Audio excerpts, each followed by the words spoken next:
বিয়ের দাবিতে প্রেমিকের বাড়িতে অনশন করছেন এক সন্তানের জননী। তবে সেই প্রিয়তমা প্রেমিকাকে দেখেই পালালেন প্রেমিক। প্রেমিকা খাদিজা জানায় তারাবির নামাজ পড়ে এসে তাকে বিয়ে করার আশ্বাস দিয়েছিলেন প্রেমিক সিজান। এমনকি বিয়ের প্রলোভন দেখিয়ে রাত্রি যাপনও করেছিল সে।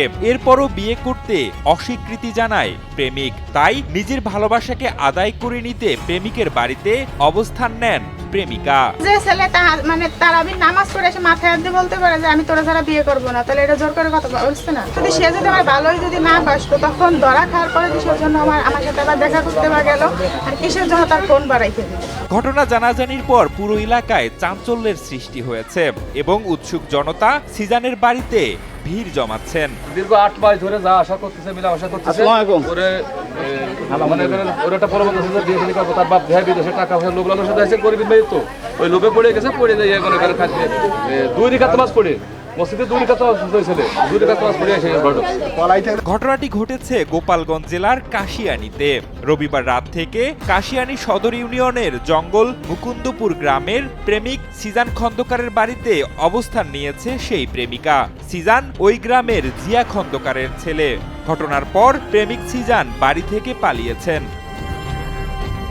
বিয়ের দাবিতে প্রেমিকের বাড়িতে অবস্থান নেওয়া ওই তরুণী জানায় দীর্ঘ 8 মাস ধরে তাদের মধ্যে প্রেমের সম্পর্ক রয়েছে। প্রেমের ফাঁদে ফেলে সিজান খন্দকার বিয়ের প্রতিশ্রুতি দিয়ে একাধিকবার তার সঙ্গে অনৈতিক সম্পর্কে জড়ায়। প্রেমিকা খাদিজা আরো জানায় নিজের অধিকার ফিরে না পাওয়া পর্যন্ত প্রেমিকের বাড়িতেই অবস্থান করবে সে। আমি কালকে রাত্রে এইখানে আসি, তো আমি তখন চলে গেছিলাম, আমি পুলিশের দ্বারা যাইতে গেছিলাম, ভাটিয়াপাড়া বন্ধু গেছিলাম, তখন আসছে আমার ধরে আনা হয়েছে। এদিকে প্রেমিকা খাদিজা বাড়িতে আসার পরপরই অভিযুক্ত সিজান খন্দকার গা ঢাকা দিয়েছে। এমনকি খাদিজার উপস্থিতি দেখে পরিবারের অন্য সদস্যরাও বাড়ি থেকে চলে যায়। এদিকে স্থানীয় ইউপি সদস্য ও গ্রাম্য মাতব্বররা বিষয়টি মীমাংসার চেষ্টা করছেন বলে জানা যায়। তবে প্রেমিক সিজান পলাতক থাকায় তার কোনো মন্তব্য পাওয়া যায়নি।